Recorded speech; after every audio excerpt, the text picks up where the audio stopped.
What's up, world, and what is up, Cream Nation family? As you can see, I got a whole new mask. This mask just came in today. I got it from Wish, and well, it's a scarf, mask, and a hat.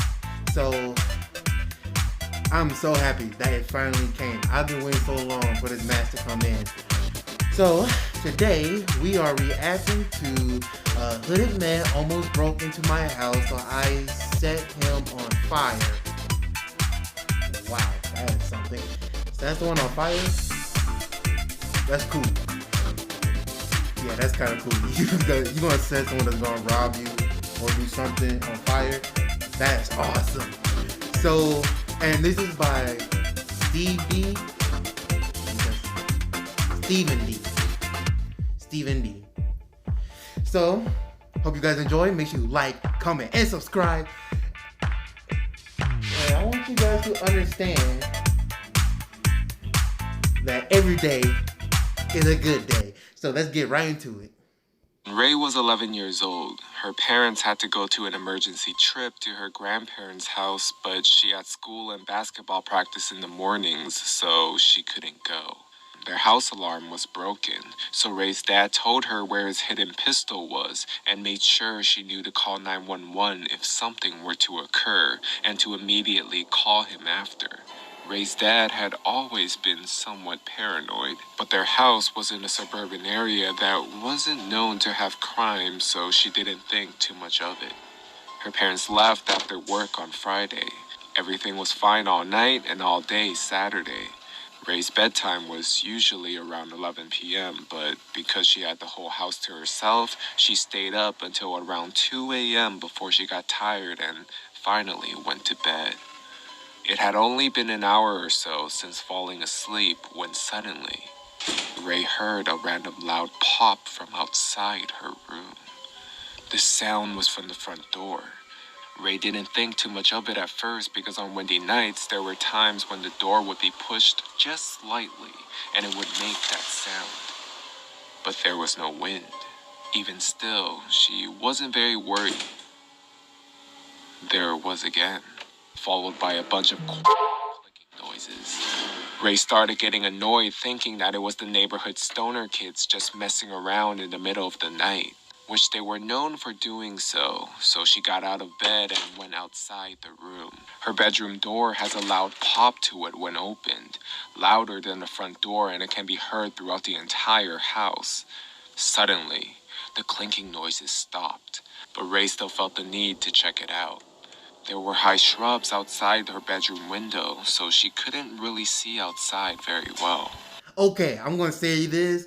For those that live alone and your parents tell you to grab the gun when you hear something weird or someone knock at your door or something, go get the pistol. Get the pistol. That's what you gotta do. Get the pistol.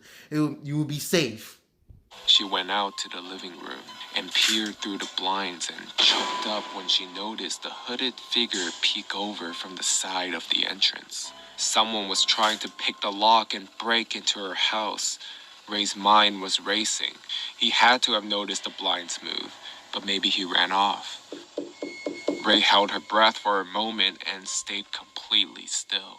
Not even a minute later, the clinking returned, but more furiously. This psycho was still trying to break in. In her panicked state, she didn't think about calling the police or her dad. A sudden rage came over Ray, and she just wanted to get rid of this guy. She grabbed a can of hairspray in her bathroom, and because of Ray's love for candles, Ray had a lighter in her room as well. She raced back to the door and in one swift motion, unlocked it, yanking it open, and lit that burglar up while screaming at the top of her lungs. She couldn't see the guy well in the darkness and past the flame, but Ray heard a loud scream of anguish. It didn't take long for the neighbors to hear her and turn on their porch lights, which is when she suddenly collected herself and let go of the lighter switch. But when she opened her eyes, there was no one there. The guy quickly ran out of there, and Ray's neighbors had come outside in a light panic and called the police. Her parents were also called, and she explained to them and the police what had happened. But unfortunately, because it was so dark, she couldn't identify him. Ray's mom was freaking out about it, but her dad said he was proud and told her to get some sleep after everything. But that was impossible. She stayed up the entire night thinking about it. The next day, Ray got a call from her parents saying that the officers had caught the guy. A patrol car had noticed someone smoking in a nearby park under the playground, and the officers approached the suspect.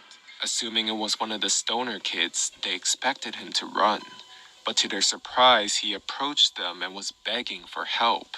They saw that his entire arm was burnt to a crisp, and when they searched his backpack, they found enough evidence to arrest the guy. And thankfully, he never returned. Woo-hoo! Woo! That girl did so way good.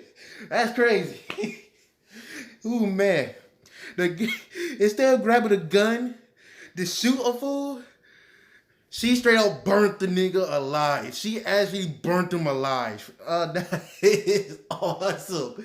And dude said the dad was so proud of her for burning the dude. Shoot, I would be just as proud of my own child for burning someone that tried to break into our house. I will be just as proud. That is awesome. Oh, man. Bro, I wish I met this person so I could actually shake their hand like, good job. Burning someone alive, good job. That is awesome. Oh, man. That is crazy. Ooh, bud. That is wild. So I hope you guys enjoyed this video. Make sure you like, comment, and subscribe yet again. Follow me on Instagram. And the original link to this video will be in the description down below. I will see you all next time. Stay easy, have a happy life, and be breezy.